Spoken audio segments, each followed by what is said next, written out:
Hello, this is a recording for the Lab 5 in AI. That will be reinforcement learning and Q-learning. So this is an updated version of the former assignment that I sent in. So in this one, I've taken the feedback and implemented the Q-learning by my own. So yeah, firstly we initialize the maze, and I've commented everything what happens inside of the maze. So the maze is connected to the agent later on and the Q-learning. So I can just quickly show you. For example, we have the position of the player here, and we can find that same position here in the constructor of the maze. So that's how it's connected to the agent. The player always starts on 0, 0. But okay, let's go through the Q-learning instead. So what is Q-learning? It's an reinforcement learning method that attempts to decide the best action to take based on a table of state and actions, the Q table. So we have a function for that here, and or equation for that, and it's exactly like that. It's supposed to tell the agent to take the best actions based on the state and actions, and we actually have in the constructor here in the maze. We in both in the maze class, we have the state here, which this self state, it takes the start position of the player, and also that's not only function for that. I mean, the state could be the current position of the player as well, and for every time we visit a player, sorry, a position, we might want to set that position to the visited state. So that we do that in the update state here, for example. And so we, for example, here self visited state dot add the row and the column to the self visited state. So yeah, and self, we always have to say self. That's because we have that in the constructor, and Python won't understand what we mean by self otherwise, by the visited state otherwise. So other than that, let's continue with the Q-learning. So here we have the Q-learning, the method, and it's defined in a class. So we have a constructor for it, and the constructor will take the value of the maze, whatever values are inside of the maze. In this case, we have the player and the gold, and also the maze itself. So we say that maze should be the values of that, and we instantiate two variables here, which we'll use it later on in the Q-learning. So we tell that to be the row and the column, the number of row and a column. So as I stated before, we need the state and the actions for the Q-learning. What should the agent take is based on the state and the actions.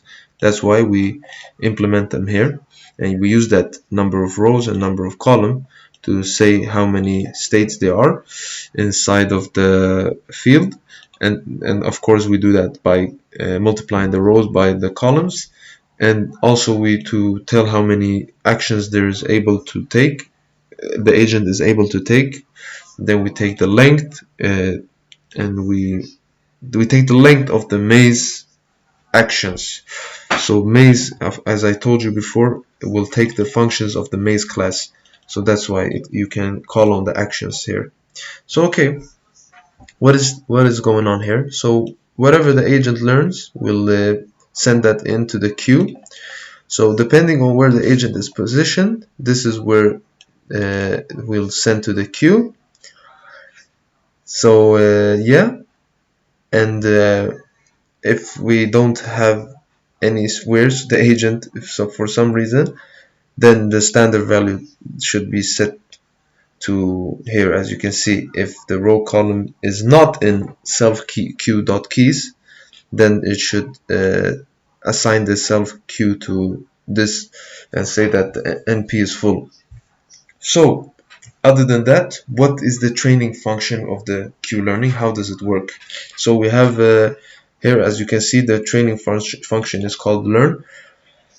We call it learn, and the episode is the number of episodes that the agent will make to learn the field, that's to take the best possible route to the goal. And the alpha is the learning rate in which it does it, and the gamma is the discounted future reward, and the greedy update, which is the epsilon, is balancing.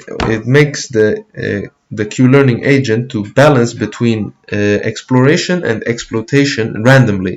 So it's almost like something like mutation in the genetic algorithm. So it can explore if it needs to, and it does that randomly. So here we can see we use the reset variable to reset the maze to the standard value. And this done here, while not done, and done is standardly false, then it should be doing the following. And the following is to, as I said, the epsilon, to help the agent balance between exploring and exploitation. And so the new value here, it will take all of the sum and the factors of all the attributes and adds it to the Q-learning algorithm that will, you can see. And if we do that here, finally, if we run this, we can actually, as I said, the number of episodes, it's 100 here in standard, but you can always change that here. And if we run this,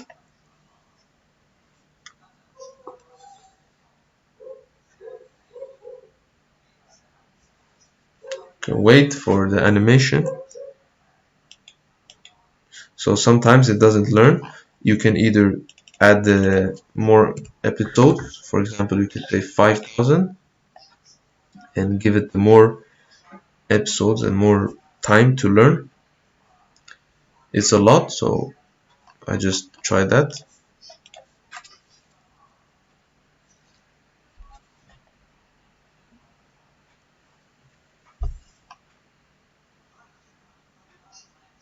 Okay, it didn't learn, but I just use 1000 and we keep relearning it.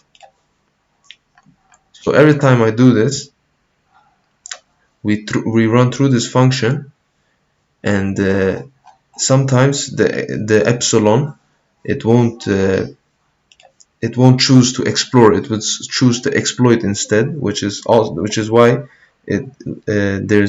sometimes it can learn the route and sometimes it won't.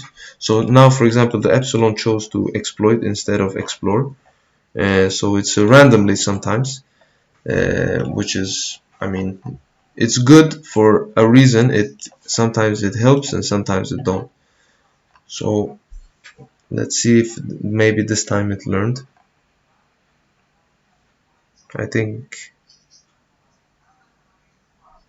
maybe this time it learned. Yeah. So yeah, now the agent found its way to the goal. Maybe it didn't take the best possible route, but with help of the epsilon, it found the goal, because it's a difficult maze as well. It took the best route it could take. Alright, thank you.